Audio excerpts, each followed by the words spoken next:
네, 안녕하세요. 4주차 수업 시작하기 전에 3주차 때 배웠던 거를 간단하게 정리를 해보겠습니다. 우리가 3주차 때 이제 배웠던 거는 안굴절 상태와 이상에 대해서 배웠어요. 그래서 우리 눈의 굴절 상태가 크게 네 가지로 구분이 된다고 말씀을 드렸었고, 먼저 첫 번째 정시, 그리고 근시, 그리고 원시, 난시, 이렇게 네 가지로 구분이 된다고 말씀을 드렸었습니다. 그 중에서도 우리가 저번 시간에 배웠던 건 정시, 근시, 원시 이렇게 세 가지에 대해서 배웠어요. 그래서 이제 정시가 뭐냐? 정시는 말 그대로 조절 휴지 상태에서, 그러니까 조절이 개입되지 않은 상태에서 물체에서 나온 물점이 이제 눈의 망막에 정확하게 맺히는 경우가 이제 정시라고 말씀을 드렸었습니다. 그래서 이 정시인 사람의 명시역에 대해서 말씀을 드렸었는데, 명시역은 이제 그 사람의 조절력과 관계가 있을 거예요. 조절력은 아무래도 가까이 볼 때 쓰는 눈의 근육이 이제 써서 수정체가 두꺼워지는 게 조절이기 때문에, 우리가 이제 예를 들어서 정시인 사람의 조절력이 5디옵터다. 이런 사람은 이제 정시기 때문에 무한대에 있는 거리부터 쭉 앞에까지 보는데 조절력이 5디옵터니까 5디옵터에 해당하는 20cm까지 볼 수 있는 겁니다. 그래서 정시안의 명시역을 계산할 때 그 조절력에 따라서 어느 정도 거리까지 가까이 볼 수 있는지가 나올 거고요. 일단은 정시는 말 그대로 망막의 상을 맺는 거라고 생각을 해주시는 게 가장 좋아요. 그 다음에 배웠던 게 이제 근시. 근시에 대해서 배웠는데, 근시는 말 그대로 이제 망막의 상이 맺는 게 아니라 망막 앞쪽에 맺는 겁니다. 그래서 이제 상이 선명하지 않은 거예요. 멀리 보는 게. 왜냐면 망막에 맺혀야 제일 선명한데 망막에 맺히지 않고 망막보다 조금 앞쪽에 맺히기 때문에 근시는 선명하지 않은 겁니다. 그래서 이제 뭐 우리가 근시의 원인을 크게 두 가지로 나누었었는데, 망막 앞쪽에 맺히잖아요. 그 이유가 무엇일까요? 말 그대로 굴절력, 그러니까 빛을 모으는 힘이 약해서 빛이 끝까지 여기서 맺혀야 되는데 그 힘이 약해서 그 앞쪽에 맺히는, 그 힘이 오히려 강해서 더 앞쪽에 맺히는 거예요. 그래서 이런 경우가 있을 수가 있고, 굴절성으로 근시가 생길 수가 있고, 오히려 이 모으는 힘은 똑같은데 요 망막의 크기, 그러니까 안축장, 안구의 크기가 좀 더 길어져서 똑같이 맺혔는데 오히려 망막보다 앞쪽에 맺히는 이런 축성 근시가 있었습니다. 그래서 크게 이렇게 두 가지로 나뉘어지니까 이것도 같이 이해를 해주시면 좋을 것 같아요. 그래서 근시는 이제 망막 앞에 상을 맺는 건데, 그게 이제 굴절력이 세서 앞에 맺힐 수가 있고, 혹은 안축장, 안구의 길이가 길어서 앞에 맺힐 수도 있다. 이렇게 이해를 해주시면 좋을 것 같고, 근시안의 명시역은 이제 내가 어느 정도의 근시량을 갖고 있고 또 어느 정도의 조절력을 갖고 있는지에 종합적으로 나와서 계산을 해야 되기 때문에, 이게 시험 문제로 나오면 아무래도 조금 계산이 필요한 문제예요. 그래서 뭐 예를 들어서 3디옵터의 근시를 가지고 있다 이러면은 어떻게 생각하면 될까요? 이거를 조금 이제 쉽게 이해를 하려면, 우리가 눈의 정상적인 굴절력, 그러니까 수정체와 각막의 굴절력 합친 걸 60이라고 하면, 우리가 근시안이 3디옵터의 근시를 가지고 있다라는 것은 빛이 더 앞에 맺히는 거잖아요. 그럼 60디옵터보다 조금 높은 디옵터를 가지고 있다고 생각하면 돼요. 높은 굴절력을 가지고 있다고 생각하면 되니까, 예를 들어서 근시가 이제 60디옵, 근시가 3디옵터를 가지고 있는 사람이면, 정상적인 눈의 굴절력이 60이면 그 사람은 빛을 그만큼 더 앞에 맺히니까 더 강한 굴절력을 가지고 있는 사람이겠구나. 그럼 3디옵터에 해당하는 굴절력을 가지고 있는 거니까 그 사람은 눈의 굴절력이 63이구나 라고 생각을 해주시면 편하실 거예요. 그러면 63디옵터의 눈을 가지고 있는 사람이니까 그 앞에 마이너스 3디옵터의 렌즈를 넣으면 60디옵터가 되죠. 그래서 교정하는 렌즈는 마이너스 3디옵터가 되는구나. 이렇게 연결해서 외워주시면 될 것 같고요. 우리가 근시가 3디옵터인 사람은 이제 초점 거리가 33cm잖아요. 3디옵터에 해당하는, 33cm니까 33cm에 있는 것까지는 선명하게 보는 거예요. 근시 3디옵터를 가지고 있는 사람은. 근데 33cm를 넘어가면 시력이 조금씩 저하가 되는 거죠. 그래서 근시안이 이제 예를 들어서 3디옵터의 근시를 갖고 있고 조절력이 5디옵터인 사람의 명시력은 3디옵터에 해당하는 33cm부터 그리고 근점에 해당하는 8디옵터까지, 왜냐면 조절력이 5디옵터인데 근시가 3디옵터를 가지고 있으니까 총 8디옵터에 해당하는 12.5cm까지를 보는 겁니다. 그래서 근시가 3디옵터인 사람의 조절력이 또 5디옵터면 그 사람의 명시력은 33cm부터 12.5cm까지 해당한다, 이렇게 생각을 해주시면 좋을 것 같습니다.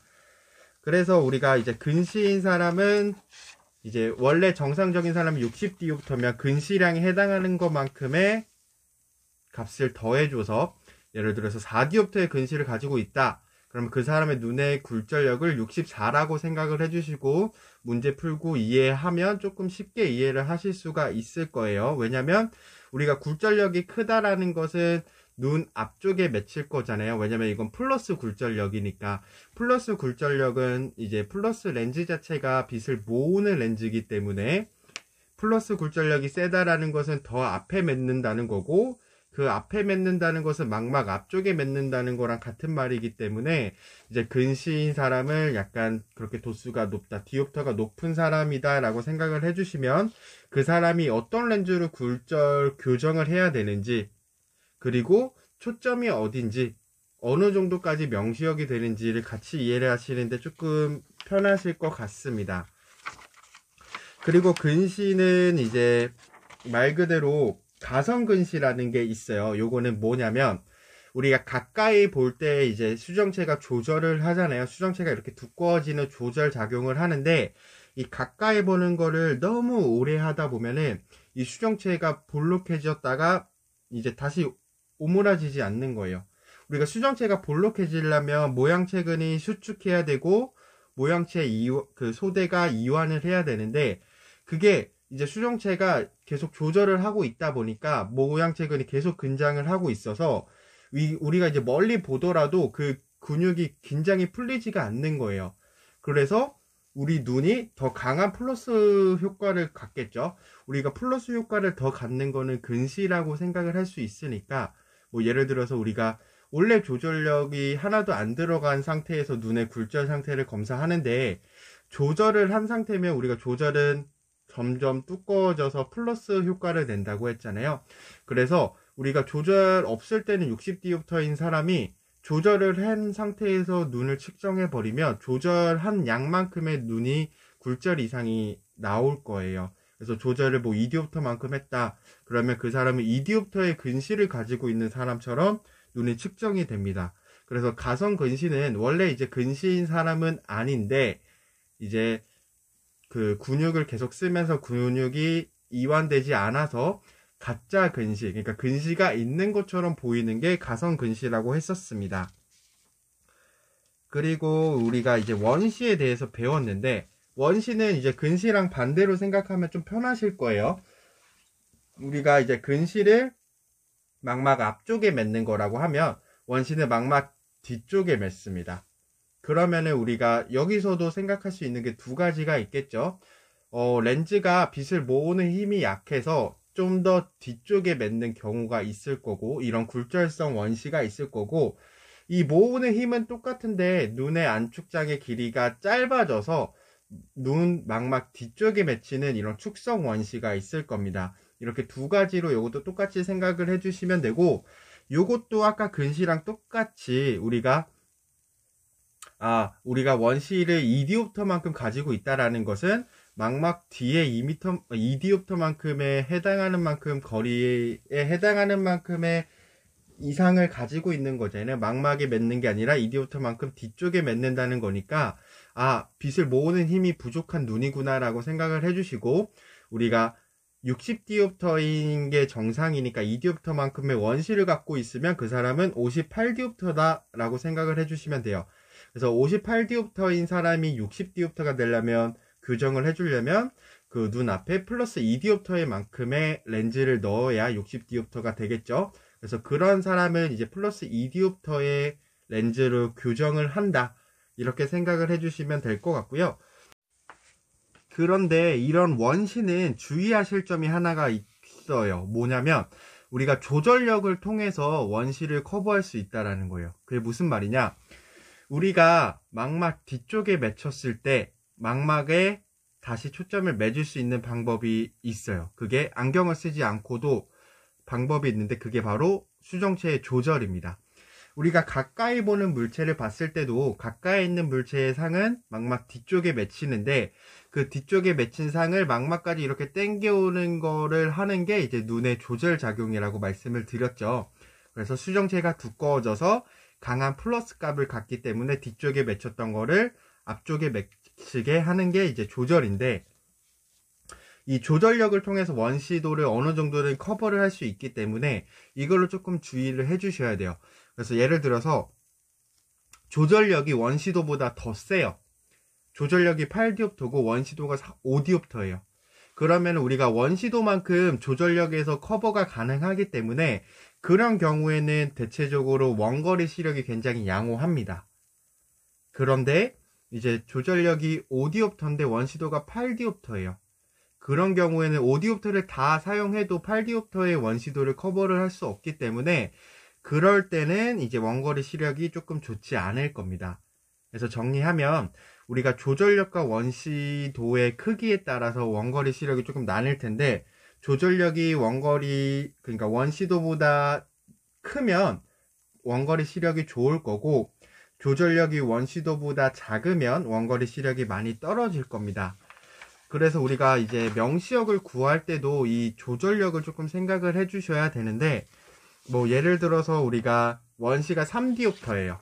그리고 조절력이 8디옵터예요. 이런 사람의 명시력은 어떻게 될까요?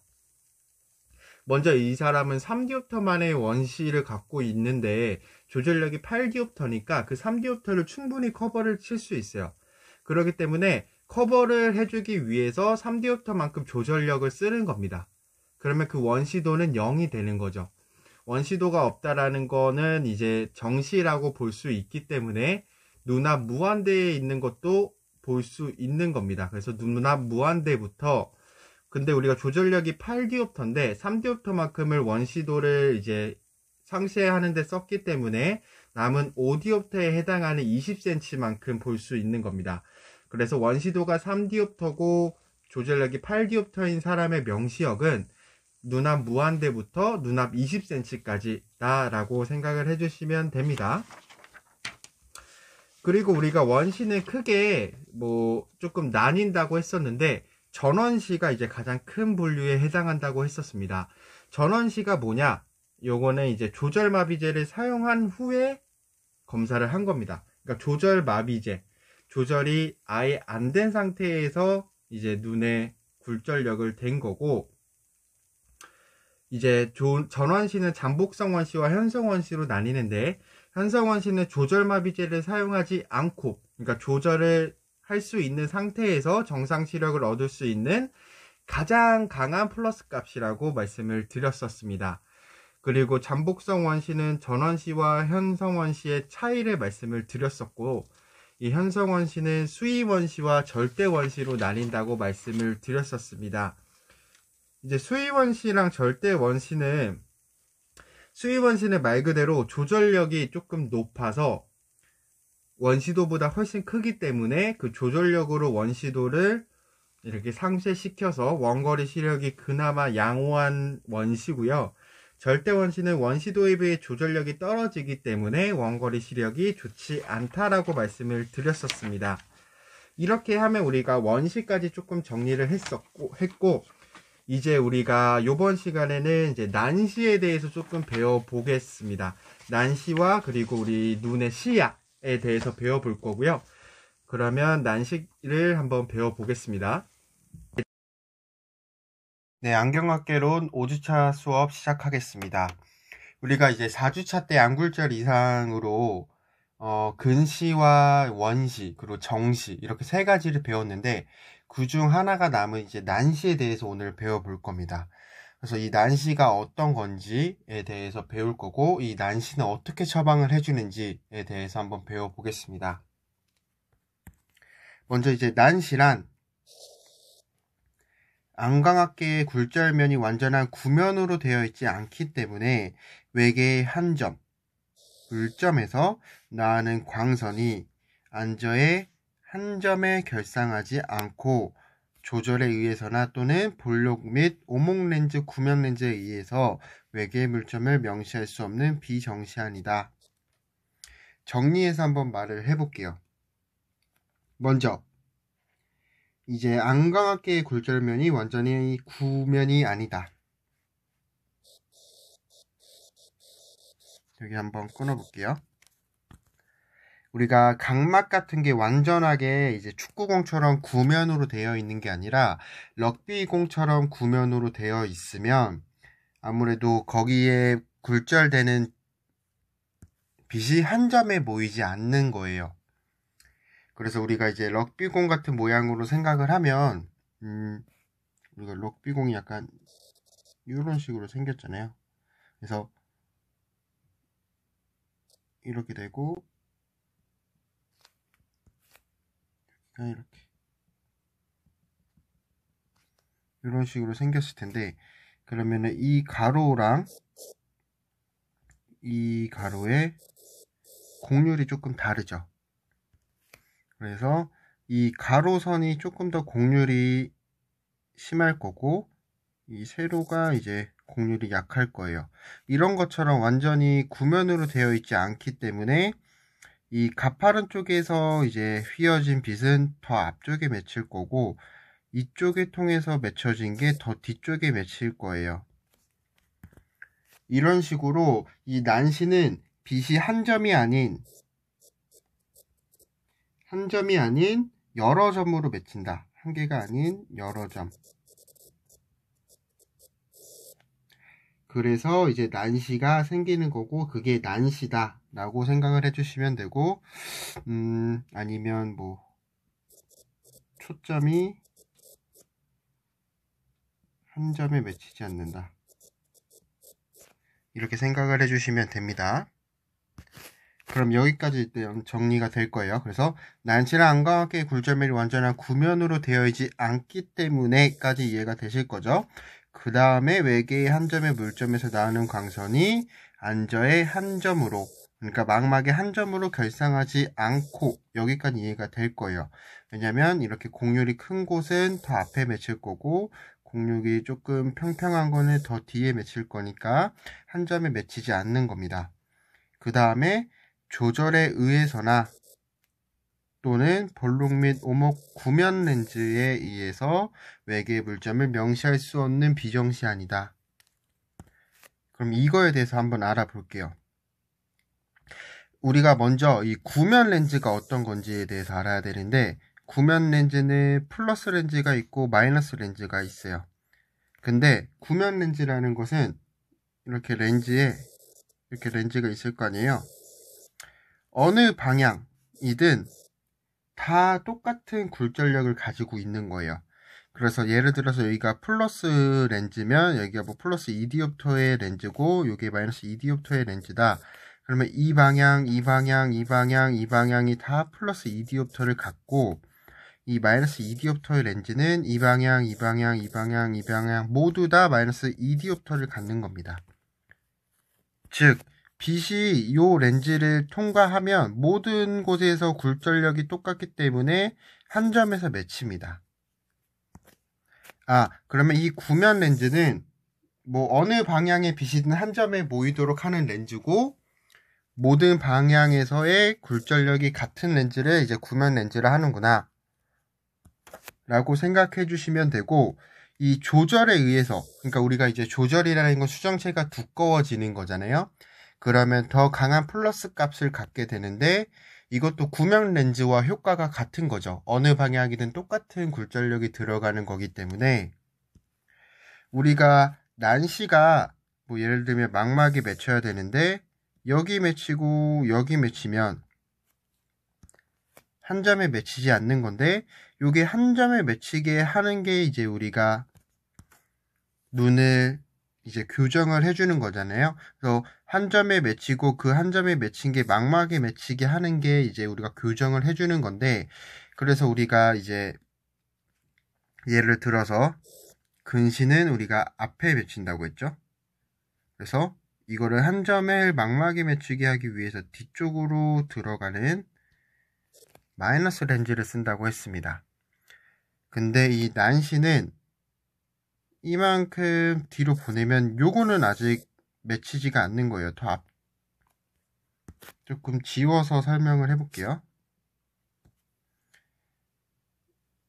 망막에 이렇게 있으면 이 두 점을 이제 한 점으로 맞춘 다음에 망막에 맺히게 해야 되는데, 그냥 마이너스나 플러스, 그냥 구면 렌즈로만은 뭐 예를 들어서 여기서 마이너스 렌즈를 써서 뒤쪽으로 보내면 한 점은 여기 맺히겠지만 여기 있는 한 점은 여기까지 가지 못하는 거죠. 망막까지 한 요 정도까지만 오게 되는 거예요. 그러니까 이 난시는 조절이나 볼록 및 오목 구면 렌즈로는 외계의 물점을 명시할 수가 없어요. 또렷하게 볼 수가 없는 겁니다. 여기까지 이해가 되셨을까요? 그러면 우리가 첫 번째 여기를 다시 한번 이해를 해볼게요. 지우고 다시 해볼게요. 이 난시는 정확하게 내용만 이해를 해도 어느 정도 성공적인 거기 때문에, 다시 난시란 안경학계의 굴절면이 완전한 구면으로 이루어지지 않기 때문에 외계의 한 점, 그러니까 물점에서 나오는 광선이 안저의 한 점에 결상하지 않고 여러 군데에 결상하게 되는데, 그 여러 군데에 결상하게 된 난시는 조절에 의해서나 볼록 및 오목 구면 렌즈에 의해서 외계의 물점을 명시할 수 없다. 그러니까 이 조절이나 볼록 및 오목 렌즈의 구면 렌즈로는 교정이 힘든 눈의 상태다 라고 이해를 해주시면 될 것 같습니다. 즉, 외계의 물점에서 나오는 광선이 안광학계에 의해서 굴절한 후 안내에 점 결상하지 않고 전초선, 최소 착락원, 후초선으로 결상되는 굴절 이상 상태다. 이거에 대해서 한번 알아볼게요. 이번엔 두 번째 단락에 대해서. 여기까지는 이해가 될 거예요. 앞에 내용이니까. 그러니까 외계에서 나온 물점이 뭐 안광학계, 그러니까 뭐 각막, 수정체를 통해서 굴절한 후에 한 점에 맺히지 않고 여러 군데에 이제 맺히는 상태인데, 이 뒤에 전초선은 뭐고 최소 착락원은 뭐고 후초선은 뭔지에 대해서 다음 그림을 보면서 조금 이해를 할 수 있게 설명을 해드릴게요. 요 그림을 보면 우리가 이렇게 생긴 물체를 보고 있었어요. 요거처럼 생긴 물체를 보고 있는데, 요게 이제 눈에 어떻게 맺히는지에 대해서 볼게요. 우리가 이제 눈의 굴절력을 뭐 이런 식으로 할게요. 수평, 수직 이렇게 있을 때 우리가 눈의 안광학계의 굴절력은 이제 60디옵터라고 했잖아요. 60디옵터 정도라고 생각을 해주시면 되는데, 예를 들어서 수평이 62디옵터고 수직이 60디옵터입니다. 이렇게 됐을 때 이런 선이 십자선이 있겠죠. 그러면은 이 수평선은 62디옵터고 수직선은 60디옵터일 거예요. 그러면은 이 수평선에 해당하는 62디옵터가 더 굴절력이 세기 때문에 더 앞에 맺힐 거고, 이 60디옵터에 해당하는 이 수직 경선이 지나가는 거는 이제 뒤쪽에 맺힐 겁니다. 이해가 될까요? 이게 더 강한 플러스 값이잖아요. 60디옵터가 60디옵터보다 더 강한 플러스 값을 갖는 거니까, 우리가 플러스 렌즈는 이런 형태여서 빛을 모아주는 렌즈인데, 빛을 모으는 힘이 더 센 거니까 더 앞쪽에 모이겠죠. 그러니까 이 62디옵터에 해당하는 게 더 앞에 맺힐 거고 60디옵터에 해당하는 게 뒤에 맺힐 겁니다. 여기까지는 이해가 되실 거예요. 그러면 이게 맺히는데 어떻게 맺히느냐, 여기서 주의해야 할 게 하나가 나옵니다. 그래서 뭐 예를 들어서 이 수직경선을 지나가는 것은 우리 눈에 맺힐 때 반대 방향이 이렇게 맺힐 거고, 수평 방향으로 수평경선을 지나가는 것은 맺힐 때 수직으로 맺힐 겁니다. 이거를 조금 이해를 해 주셔야 돼요. 90도 방향으로 바뀐다, 눈에 맺힐 때는. 이거를 이해를 해 주시고, 그러면 이거를 이해하셨다는 가정하에 그림을 한번 보겠습니다. 그러면 62디옵터에 해당하는 이 수평경선을 지나가는 게 더 앞에 맺히겠죠. 근데 맺힐 때는 90도 방향으로 직교하는 방향으로 맺히기 때문에 앞에는 이렇게 맺힐 겁니다.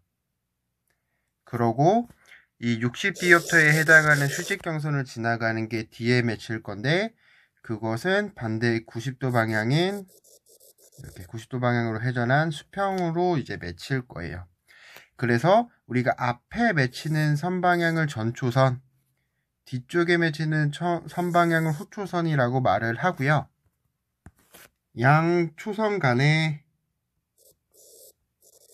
수학적으로 조합 평균, 그러니까 봤을 때 이제 평균적인 위치에 최소 착락원이 이렇게 생기는 겁니다. 이 최소 착락원은 이 전초선과 후초선 사이에 이제 유일하게 물체의 모양과 같은 상을 하고 있는 거예요.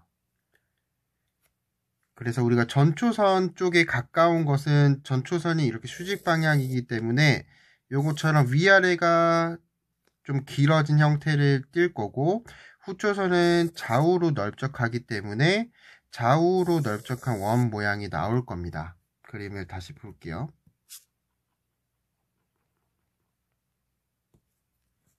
그쵸? 전초선 쪽에 있는 것은 이렇게 수직으로 조금 긴 거, 후초선 방향에 있는 것은 이렇게 수평으로 맺히기 때문에 수평으로 긴 거고, 이 최소 착락원 위치에 있는 것은 이 물체와 똑같은 모양으로 나옵니다.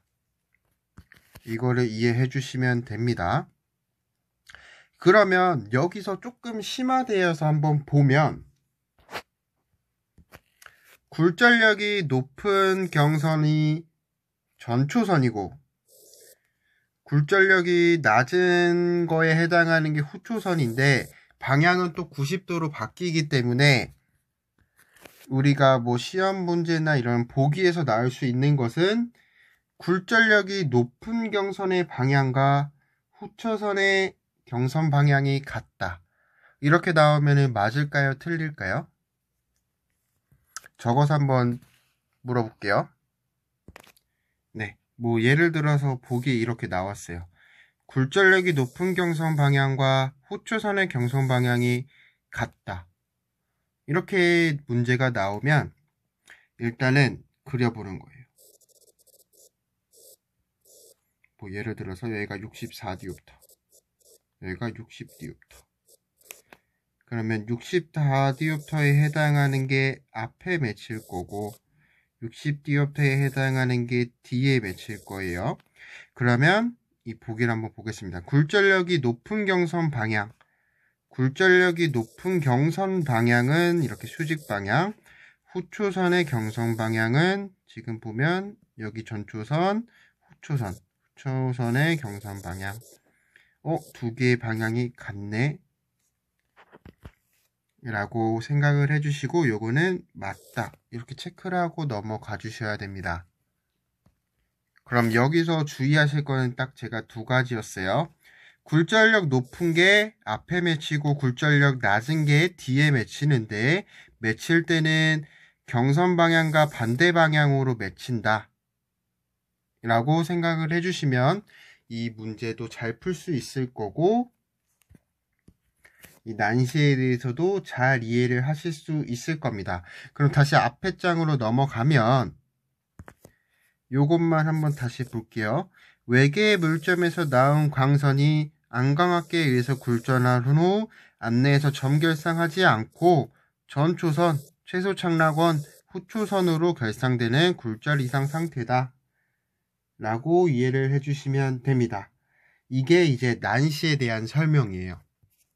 이 난시는 아무래도 조금 이해하기가 어려울 수 있는데, 조금 정리해서 말하면 이 각막이나 이런 안광학계가 완전히 구면으로 되어 있지 않기 때문에 외계에서 나온 물점이 여러 곳에 맺히는 거고, 그래서 전초선, 채소착락원, 후초선으로 결상되는 눈의 굴절 상태고, 요것은 뭐 구면 렌즈로 교정이 조금 힘든 눈의 상태다 라고 일단은 생각을 해주시고, 이제 뒤에서 이제 난시를 분류하는 방법과 어떻게 교정을 해주는지에 대해서 배워보겠습니다.